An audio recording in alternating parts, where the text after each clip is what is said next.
incredible woman and a gentleman as well. No, in fact, we have an amazing array of people in the studios here with me. But I'll start off with my very special guest. It's her first time in Ghana, I was told, which is really, really amazing to know. And she is a clinical psychologist with an amazing rap sheet. Like, she is a licensed psychologist with over 15 years of experience in mental health. She obtained her doctorate in psychology and a master's in business administration and concentration in healthcare management from Widener University. Dr. Simmons is the owner of an integrative psychological and consulting service, LLC, located in Kinwood. And I'm really excited to talk to her about this particular topic because stress at the workplace is something that I think you can't. Work almost seems to be synonymous with stress sometimes when it comes down to it. But she's also in Ghana for a very amazing reason that I think we all need to be focused on, because I think mental health and Mental Health Awareness Day is on the 10th, which is tomorrow. So it's very important that we have conversations, especially in this side of the world, because I think mental health, especially in on the African continent, is something that is seen as, oh, you get over it, you figure it out. We never place enough emphasis on mental health as a condition, as something people suffer with, and most importantly, as something that can get with anybody. You don't need to be special. You don't need to have gone through significant traumatic experiences just to have some versions of it. But Dr. Simmons, first and foremost, welcome to Ghana. Thank you. Thank you for How's it been me so far? It's been great so far. I have no complaints. Okay. Have you eaten jollof yet? Huh? Have you eaten Ghana jollof yet? No, not yet. Oh my God! Hey, we need to change this. We need to change this. I just got Oh, you did? Oh wow! Aren't I special? No. You have to try wache. You have to try jollof before you're done. I will make sure so to do that. It's very, very important. Yes. But yes. welcome. How's your initial impression of the motherland been? It's been wonderful. Yeah. Well, I'm from Liberia. I was born in Liberia. Okay, so you know the continent. I know the continent. Yes. It's just my first time in Ghana. In Ghana, okay. Yeah. It's your first time in West. Well, no, not technically West Africa, but have you been to any other country apart from Liberia? Yeah, I mean, so I lived in Ivory Coast for 5 years. Okay. Yeah, and then like Guinea, Sierra Leone. Amazing. Yeah, South Africa. Amazing. Yeah. Okay. And look at me feeling special. I was thinking, this is the first foray into. No. You should still feel special. It's my first 1 year. We like it, and we're excited that we're your first stop. But tell me a bit about your working, especially in the African continent, and how people how you've been able to change minds to realize that mental health is something that concerns everybody. Yeah. Well, first of all, I want to say thank you honestly for having me. I'm so humbled to be here. If I knew Ghana was going to treat me this good, I would have been here ever since. You know, I would not have waited so long. I waited too long. Thank you, Lady Ann. Thank you, Dr. Seth. You've all just been wonderful. Yeah, we're glad. So as far as my work, here on the continent in particular. So I am one of the co-founders of a mission called Liberia Medical Mission, and I serve as their mental health lead right now. Okay. And so we provide free healthcare services, period, to a lot of West African countries. So that's how Liberia, Guinea, Sierra Leone, Ivory Coast came into play. And maybe Ghana. Ghana. We like it. And honestly, we've come a long way. When we started around 2011, people would just look at you like you were crazy when you said, let's talk about your mental health. Yeah. What are you talking about? What is that? I don't need to talk to you about it. We talk to our family, we talk to our pastors, we talk to the imam. Yes. We don't talk to you about it, But now in 2024, there's been an increased awareness. Yeah. I think more people talk about it a little bit easier. There's still a lot of stigma, and we have a long way to go, but we're getting there. As we celebrate Mental Health Awareness Day tomorrow, let's focus on mental health and stress at work and dealing with that. Yeah. How important is it to navigate your workplace with a healthy mind? Yeah. Okay, it's critically important, right? I think, first of all, it's important to distinguish between mental health and like mental illness, because most times when people think mental health, they go straight to mental illness, which is like diagnosis, like depression, bipolar, and schizophrenia, and so on. Mental health health can affect any single one of us, and especially in the workplace, right? Your question specifically for mental health at work, stress hinders our ability to be our best in terms of productivity. It hinders our ability to think clearly. From an emotional perspective, it's not so great for relationships at the job, you know. So I always tease because where I'm from, we've gone through some wars, and I think people are in a heightened state. Yeah. So sometimes you already have that as your trauma background, right? So you're barely right beneath the surface, just surviving. And then, God forbid, somebody says the wrong thing to you when you're not at your best. Then you see all of these things show up at work, right? So it's a stress.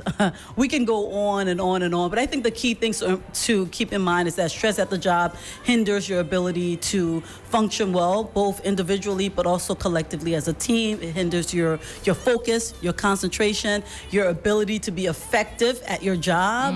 And even that from a manager's perspective, if you're stressed, you're going to bleed that into your team. That's and true. that is not a good look at all. So, yeah. Now, let me take advantage of you being in the studio and get some tips. I mean, people would line up and pay for this, but we're getting it for free. So Free listen tips. up. But what are your key factors to help people reduce their stress at work? Yeah. So I think first and foremost, one of the things that I will always say is be aware of your own body, because I think our body lets us know a lot of times when we're not at our best. It's important. Most times we're just functioning. We're on autopilot. We're not slowing down enough to think about, oh my God, do I feel my heart beating a little bit faster? You know, is my breath a little bit more shallow? But be aware, and part of that has to do with mindfulness, right? So I think being mindful of what's happening for you is important. Other things I would say is, you know, if you can, find someone that you can talk to. It doesn't have to be a professional, but a trusting person that you know whatever you're sharing with them is not going to be put out there publicly, but that they can be a good listener to you. I think it's important to evaluate your work and life balance, right? I have a thing about work-life balance, but that's neither here. That's for another day. But we'll just call it that for now. Yeah. You know, and I think it's also important to know when your emotional tank is on empty. So there's I mean, I could go. No. We love it. Yeah, those are just some things. Be mindful. Don't take a moment to breathe. When in doubt, that's a really good place to start. Just take a couple deep breaths before you snap out on someone. True. Or if you feel yourself getting a little bit tense, drop that shoulder and breathe a little bit. Go for a walk. Stretch. Eat some delicious food. I'm keeping that in mind. I'm just throwing them out. I'm throwing it out there for you. Because honestly, you don't even realize it's like all of a sudden it starts to build up, and before you know, you're snapping, and I'm thinking, that's not me. Like, how do I get to this point? Yeah. Now, what are in your line of work some of the unhealthy practices you've identified that generate a lot of stress in the workplace? Healthy practices that generate stress. Unhealthy practices. Unhealthy practices that generate stress. Ooh, being overburdened. A lot of times, what do I mean by that? Just a number of things.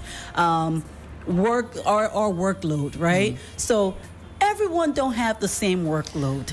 Yes. Everyone can't take the same thing. So Dr. Seth might be able to take like 10 hours worth of work, and I might be able to take 3. And it's unrealistic for me to try to match that 10, right? And so sometimes even you have to know what people's limits are and honor that. And also even what their strengths are, right? So sometimes what we end up doing is we might put people in assign them a certain task that is not their area of strength. Right. You know, like for example, I've seen this a lot where someone will take, maybe they're a good employee. They're good at their job in this area, and they're like, you know what, you're going to be a manager. And then they just falter because that wasn't their strength to begin with. So not even knowing, right? Or, this is our continent, we love our people, but sometimes it's like, oh, so you're the sister of da. And then before you know it, you're in that role. So I think it's important to kind of like evaluate all of those things. Manage the person's workload, be unhealthy. What are some other unhealthy? Listen, a toxic work environment. You know, people talk a lot. Yes, sometimes, you create a gossiping environment where, oh, she's here again. Yes, you know, yes. all of those things. I have a gazillion things running through my mind, but I think those are some of them.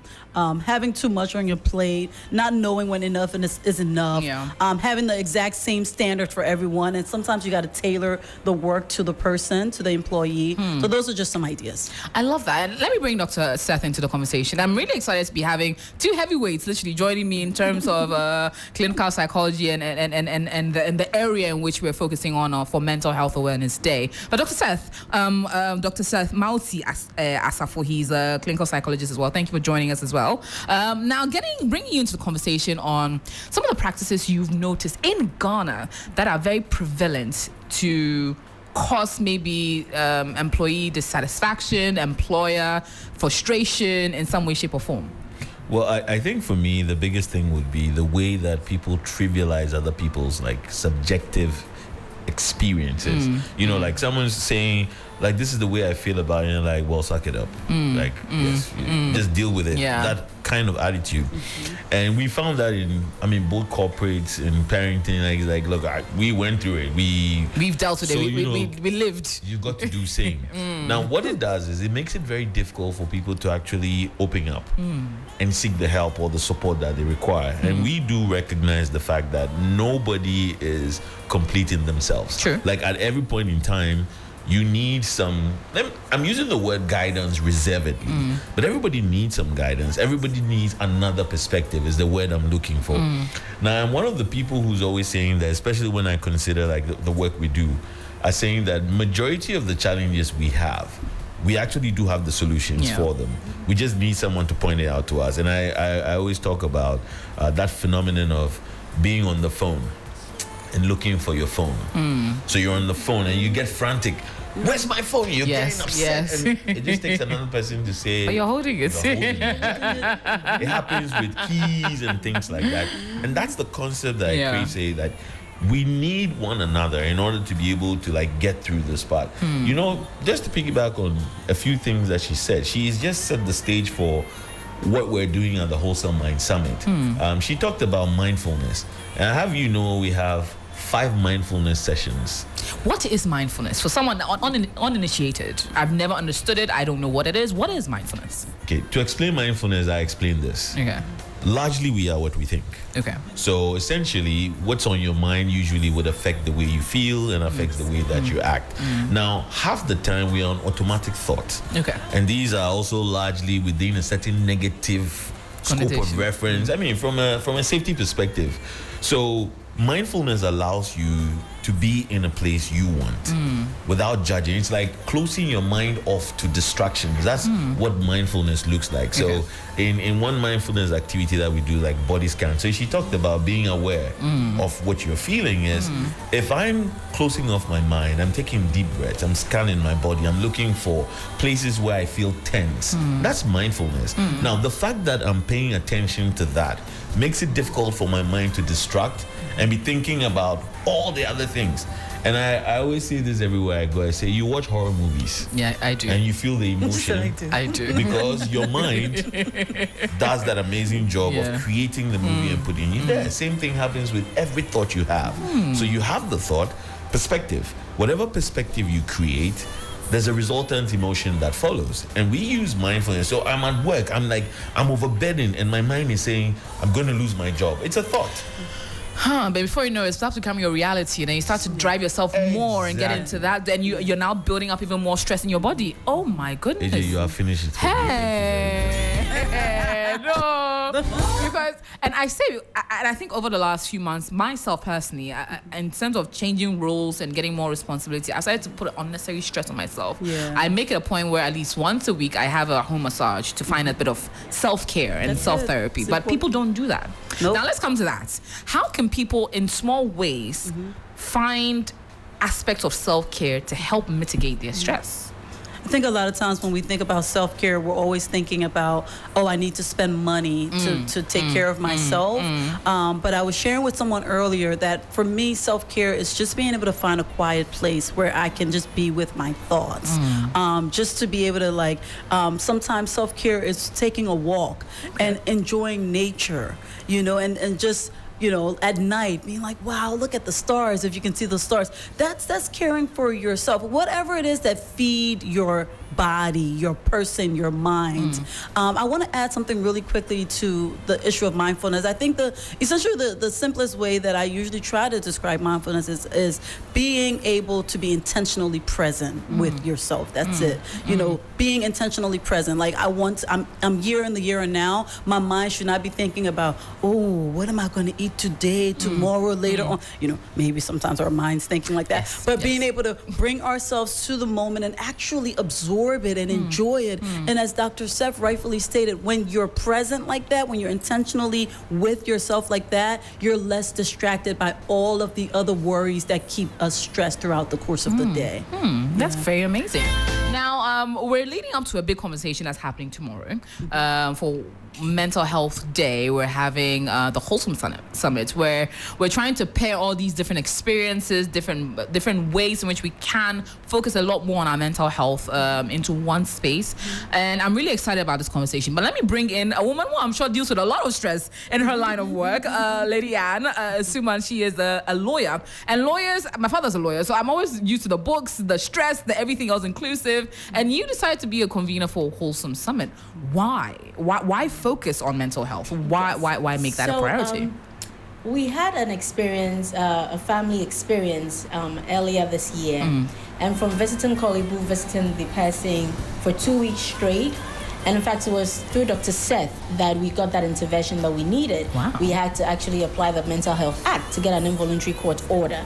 Yes, to be able to take care of the person. Thankfully, the person is doing well now. I noticed that there was a gap in our society.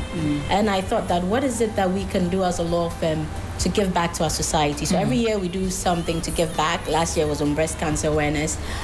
This year we said, because of this experience we've had, let's try to give something back to the society in that way. And from that experience, what we noticed was that education is what is lacking. Letting people have an insight onto what mental illness is and what mental health is. And as a firm, we are strong believers in the fact that if you have a good mental health, you can be more productive at work. And so we thought that even for our line of work, which is seen to be something that's very stressful and boring, we need to be able to break that stigma in our society. So that was the main driver of the Wholesome Mind Summit. I thought of it and I said, I cannot do it alone because we are not doctors. Absolutely. And so with the help of Dr. Seth, we got Mental Health Authority. With the help of my sister, I got Dr. Simmons here in Ghana, and we partnered with the Psychiatric Association of Ghana, Kolebu Psychiatry, and then also the Ghana School of Medicine Psychiatry Department and Labadi Beach Hotel. Amazing. And so just to say a little bit about what the summit is going to be about, tomorrow we're starting at 3 p.m. sharp. The idea is to have a panel discussion.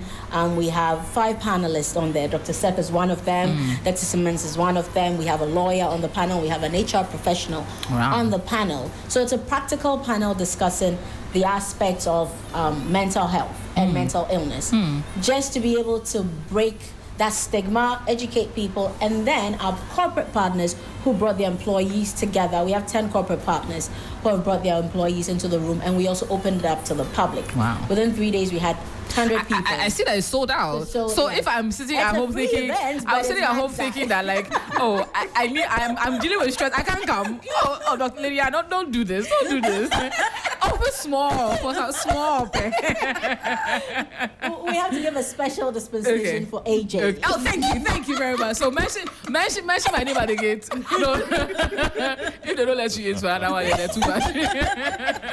Well, this is exciting. That is to set the stage for the different workshops that we are going to be having. So there's 10 different workshops each workshop is talking about a certain aspect of mental health. Yes, so one is talking about work-life balance. Another is talking about sleep, stress, and exercise. I think there's so many discussion points. I think all of them are hitting me square in the face. So like, like at this point, I feel like I'm a candidate to enter every single panel because But the thing is that after all the sessions, there's going to be a summary of what has been discussed in each of the sessions to be presented to everyone there. So you would learn from each of the other sessions. And what we are crowning the day with is a wholesome mind experience of the beachfront.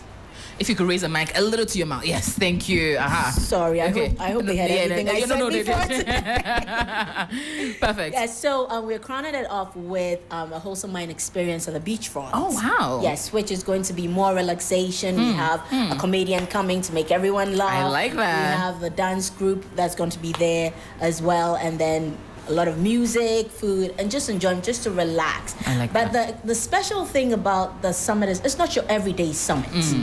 You're not going to come and just listen. You're going to be engaged, like Dr. Seth said. We have 5 different mindfulness activities, but also we are going to ensure that every activity, you're going to understand the essence of it for your mental health. Makes sense. So that when you leave the summit, you can actually practice it. Because it's one thing to hear something, but it's another thing to be able to practice it. Absolutely. Yes. Absolutely. And we really want to be able to make a change in our society through it. So that is really the mindset behind the wholesome mindset. Is it going to be an annual event? Are we? This is our maiden event. And we're doing it again next year? Everyone just keeps talking about later. You can't stop it, Eliad. You can't stop it. So we'll just depend on the grace of God. And Fingers see what crossed. happens. Yes. No, but I think it's absolutely fantastic, and the opportunity so to do much. so, and we're really excited.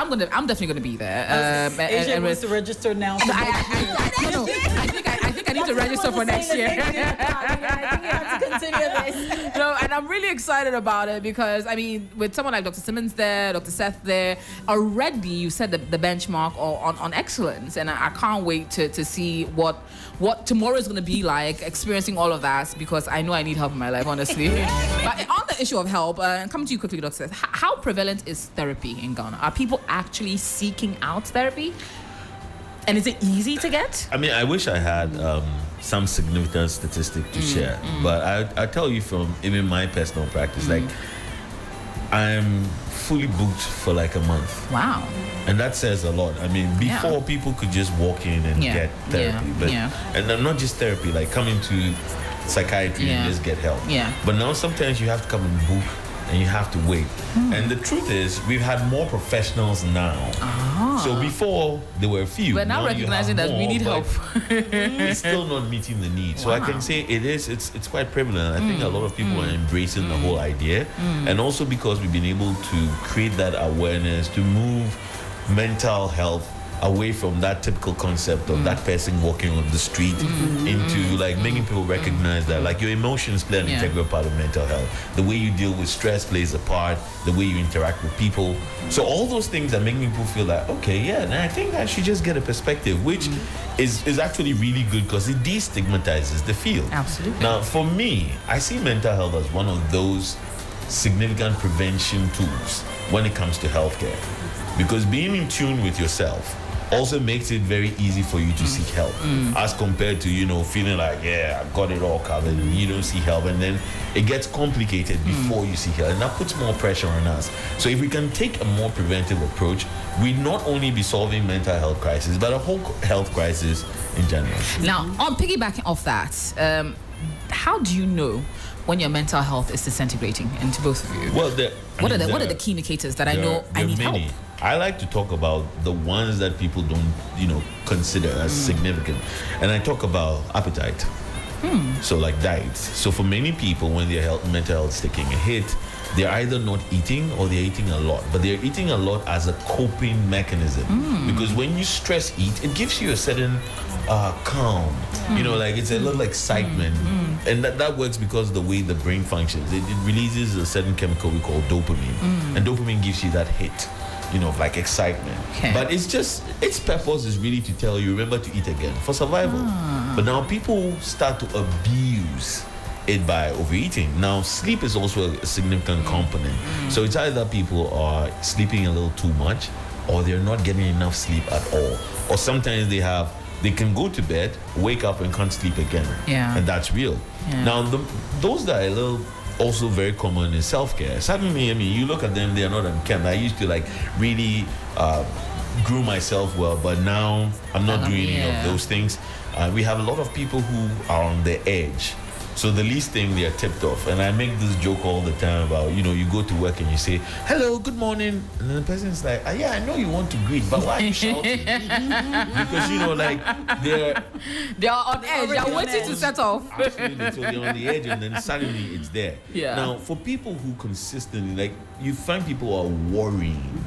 They're ruminating. There could be nothing really wrong, but they're worried about everything, or they're extremely fearful about so many things, and that also saps their energy and makes them have no energy and sometimes feel extremely fatigued.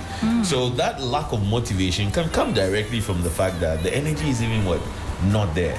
Now, I tell people to look for sudden changes. So these things we describe can be common in some people, like that's who they are, but we're always looking for they didn't used to be that way, and then they're suddenly, going there. And you can have more extreme forms where people are hallucinating. So they're seeing things that other people can't see, or hearing voices other people can't hear, or they're feeling things over their bodies that other people can hear.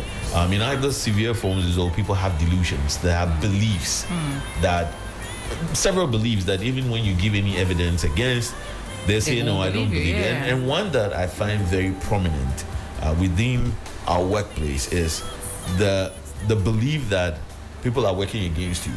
And you see, before it used to sound it's true. Yeah. But you get evidence and you recognize, well, it's not entirely the case. Yeah. And that could be a delusion. I mean, it might not show because we'll look at it and say, oh yeah, but it's not a big deal.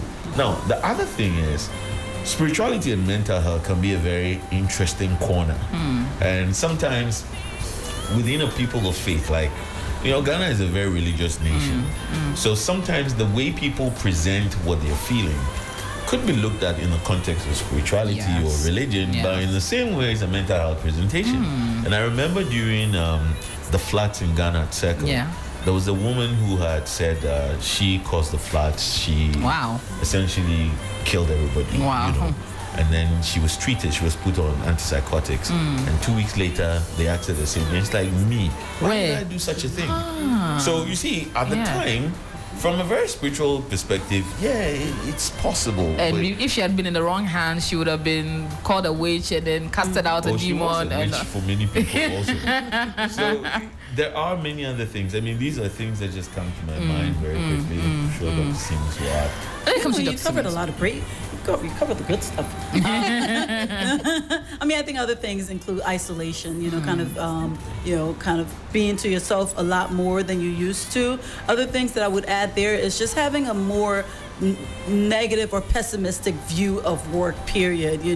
Dr. Seth was saying, you greet somebody, you say good morning. My thought was, oh, what's good about this morning? That's what we get in the States. Like, what's good about this morning? The Lord woke me up this morning, like, what else am I supposed to say? But just really negative, really pessimistic, feeling overwhelmed. Sometimes people will verbally express to you. They'll say, I don't like it here anymore, or I'm tired, or I'm exhausted. Sudden mood changes. Listen, there are lots of us that know people who 1 minute they're like, hey, next minute they're like, look for those kinds of things. As Dr. Seth was saying, if it's their baseline, if that's who they are, that's who they are. But if it's not who they are, and suddenly you go from being really happy and jovial to now being very snippy, those are some things to add as well, to consider as well.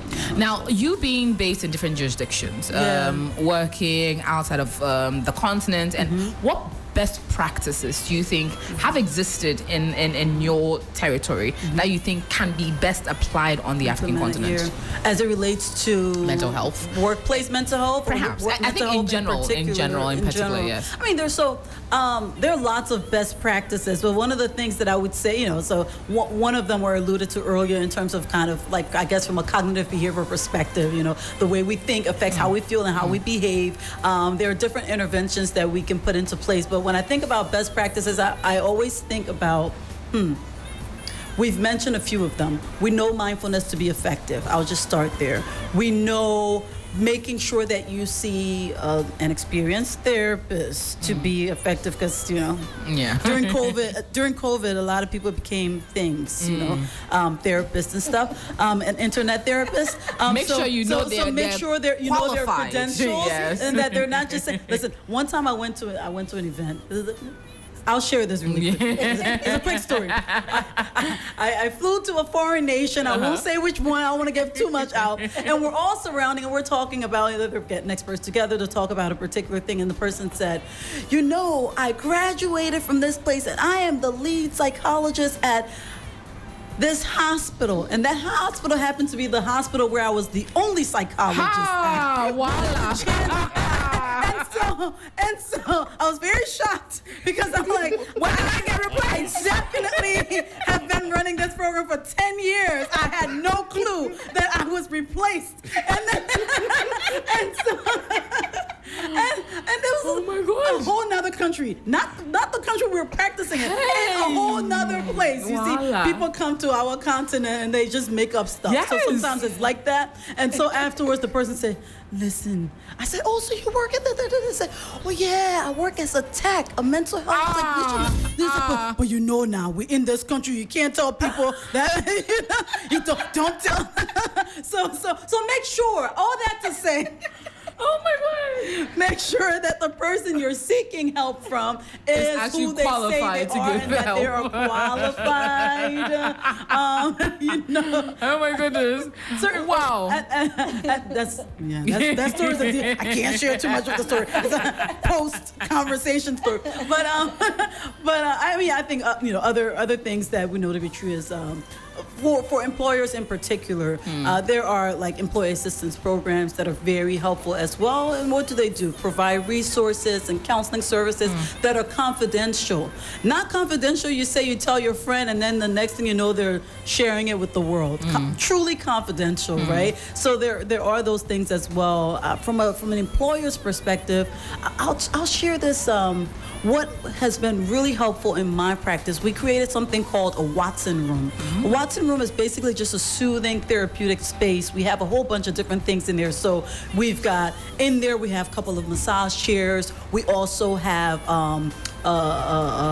like adult coloring. Oh, wow. We've got music. We've got, there's a lot happening in that space. So when you go in there, it's yours. And whatever you want to do in that space to de-stress, you can de-stress in that space. And we started it for our clients and realized, like, wait a minute, but we're stressed too. We might need this room ourselves. So we opened our own. So we have the space for our client, but then we have the space for ourselves as well. So those are just a few. I'm sure there are others. I like that.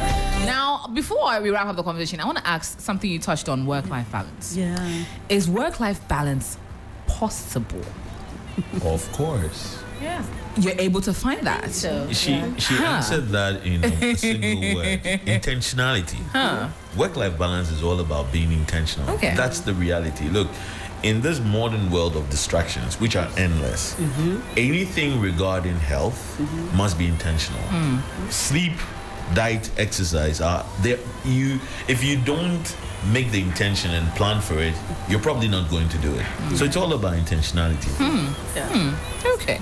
And it's something that we can achieve, and especially with women, really, because women are like the ultimate superheroes. You're supposed to be a corporate woman, be a wife, a mother, all of these things. It feels as if sometimes work-life balance can be achieved in other genders, but when it comes down to women, it's harder to figure out. Speak on it. Speak on it, AJ. Talk about it. Do you think for women it's...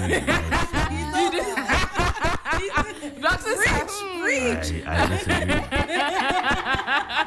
But do you think... I'm saying it lightly, but I disagree. Is it possible, really?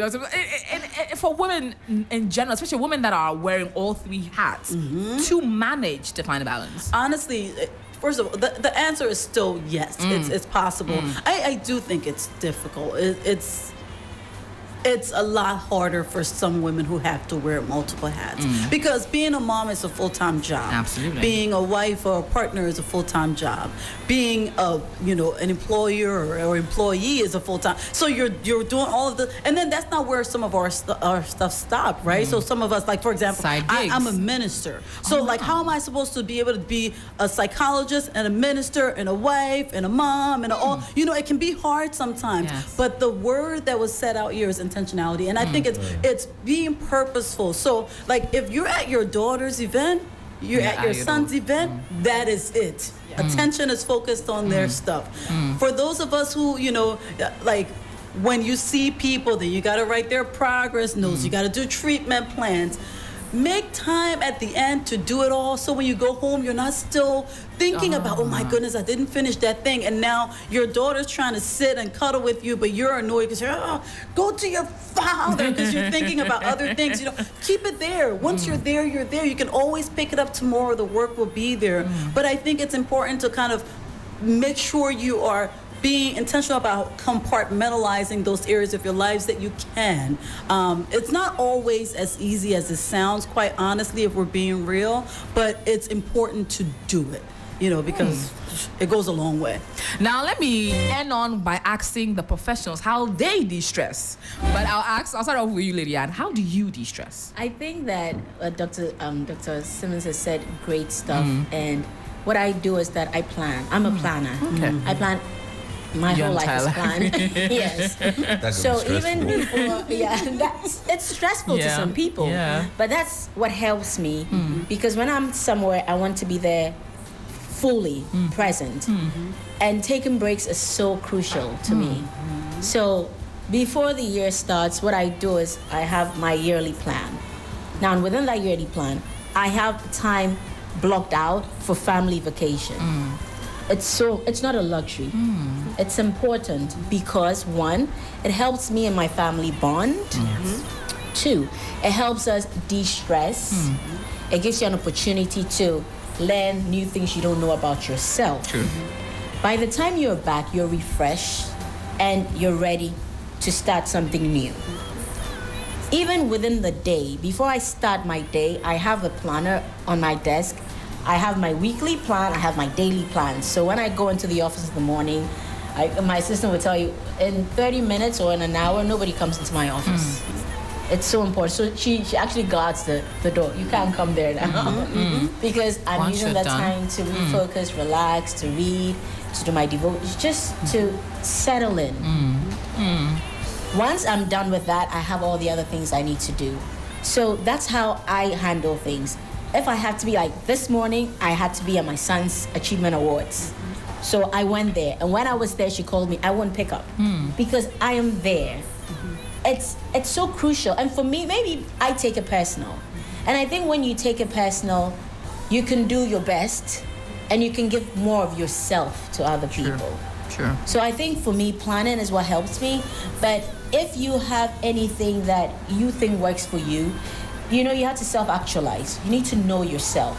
What works best for me? And pick that item and do it as best as you can. Because we need to live purposeful lives. And you can only live a purposeful life if you know what your purpose is. And so once you identify that and you're going with it, you're more relaxed and you can flow better. True. And you can give off your best. So I like that. That's I like that. think. I like that. I like that a lot. Well said, Lady Anne. Well said. Now, Dr. Simmons, how do you de-stress? Well, Seth was talking about being stressful to be a planner. So you would really panic when you see this is what it looks like. Oh my goodness! I plan. My life is planned.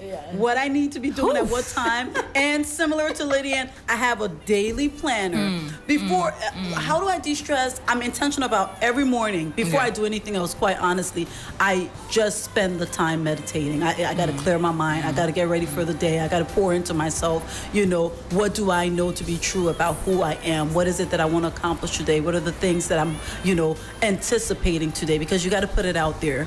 And so that's how I like start my morning, in that like no phone, no noise, no not just like me and hearing. I just want to hear, you know, whether it's I want to hear from God, I want to hear my own thoughts, I want to know what I'm going to do today. And then as you go about your day, again, we'll use that word over and over again, being intentional about what you're doing with your day. But my favorite way to self-care is in silence. And a lot of times people are surprised because, you know, this is me. I'm always like, all the time. But then I'm really, truly, when this is done, I am an introvert at heart. Like I go into a book, I go into a corner, and I'm just like, my happy place. and you know, and then we pick it up again. So that's how I kind of self-care. Yeah. Dr. Seth, how do you de-stress? I mean, in addition to all the take some break, you know, go out. Vacation is not outside in the village. That's where I do mine. So in addition to all of that, I don't joke with my physical activity. I cycle with my son. And for me, that's like killing two birds with one. So I'm working out, but I'm also bonding with him, and that's an amazing thing for me. Like, we look forward to those daddy and son events. We play video games together as well. Love that. But more importantly, I delegate. I notice there's so much on my plate. I can't do it all. And most of the time, the control fallacy of, like, I need to get it done myself, But I always tell people, like, if someone didn't invest in you or trust you, there's no way you would have gotten here. So I delegate a lot. And I also debrief. Because you have a huge load of things you hear. And you have to keep it confidential. But professionally, within our context, is that you debrief to another colleague. And just by sharing the load, we call it the thinking load, you feel much better. So I tell people, like, trust in other people also. Now, there's another thing, which is when you do things for people and you see their joy, you feel it as well. That's right. So that's another thing that I love to do a lot. And I always tell Lydiane that is the passion of the job. That's true. Really, that's one of the things that moves me. Like, someone comes to me like this and they leave like this. Yeah. And it keeps on, like, keeps me feeling like, something's going on. And I anticipate a lot. So you see, when the day starts, I've anticipated, and it's a planning, but mine is a bit more haphazard. Like, I anticipate my lunch. So I'm here, but I'm already savoring the taste of my lunch. I like it. You anticipate certain things and it keeps you going. She knows. If I find knows. It's fufu. I'm already savoring the taste. There's some fufu I found at the mountains, Dr. Seth. Oh my then God. you have to give me the No. The best fufu I have ever had was at Ibri Mountains. It's next level. Anyways, but we'll talk about it later. Always have something to look forward to. Like, in every day, there's something I look forward to in that day and the next day. So, like, people say they hate Mondays. I don't care about Mondays because I love Fridays, and I have to get through Monday to get to Friday. So it doesn't really bother me, because for me, Friday is like, it's game night, it's chill and watch movie, hang out with my son, go to church. So all those things, once you anticipate, it allows you to be mindful in a certain way that, you know, takes out some of the distractions. So those are the things I do. And why not forget the eating? You know, eating well, sleeping well, and exercising.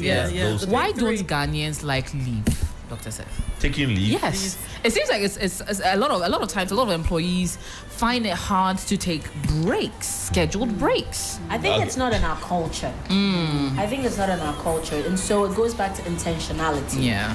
If you think about the fact that you don't want to die early, you better take leave. Preach it. Yes.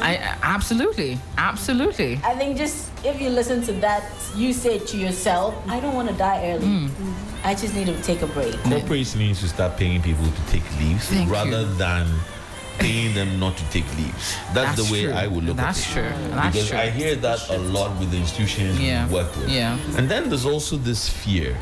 If I take a leave and someone I'm replaces me. So I think there are a whole lot of dynamics in there, which are realistic also.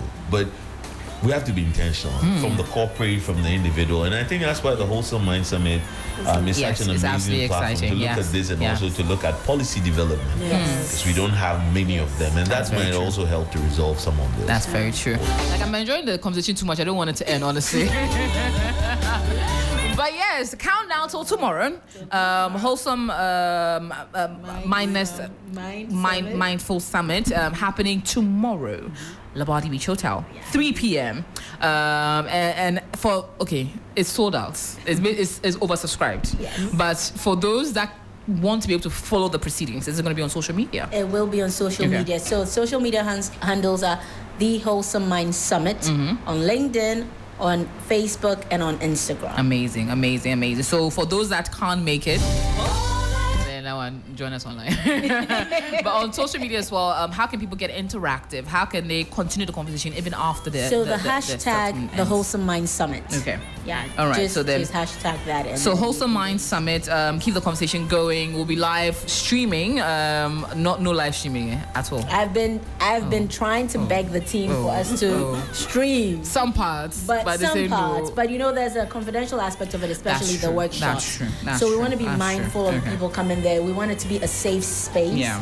So we're being careful. Yeah, so that you don't allow people to feel hijacked or accosted within the space. So we're just trying to work out the best way possible. And then if we can video at least the panel discussion, we'll try to do that and then make that public for people. Amazing. Well, whatever it is, you can get all the updates. I'm sure in later days we'll be putting out some parts of the Yes, conversations and yes, everything, so you yes. can be able to get some findings out of that. So just be tuned to the social media handles throughout the next few days, and then you'll be getting all that details. If you registered to be a part of it, congratulations. We shall see you there. If you didn't, we'll see you next year.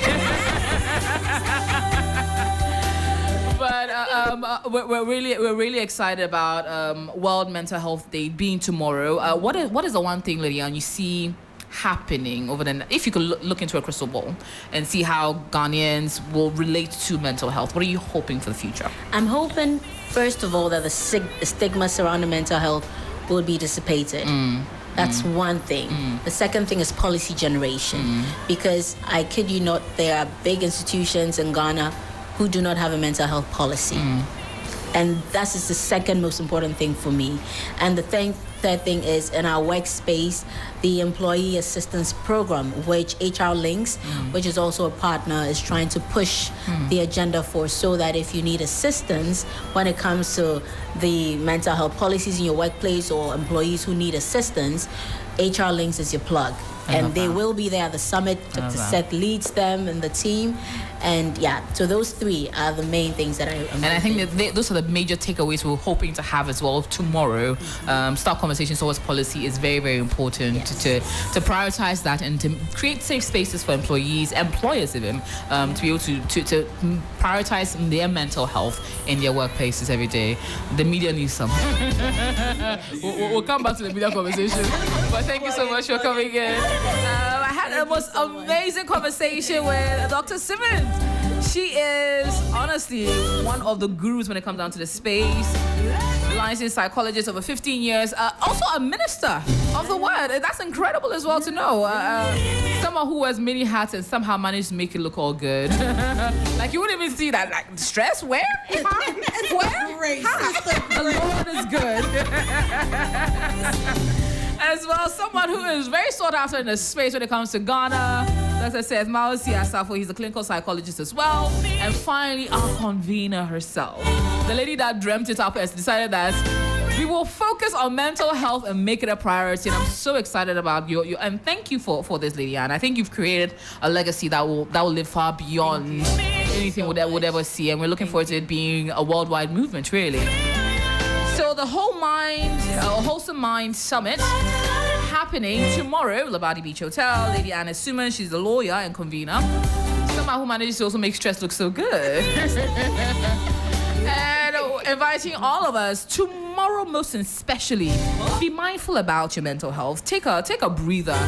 Find an activity. But most importantly, bring some emphasis, awareness, tweet about it, talk about it. And push out something about mental health. And most importantly, you have to prioritize your mental health. or whatever situation that you may be in. Gonna get back into another song from CeCe Winans. We're celebrating her music here on the show. And this one is titled Goodness of God. I love you, Lord.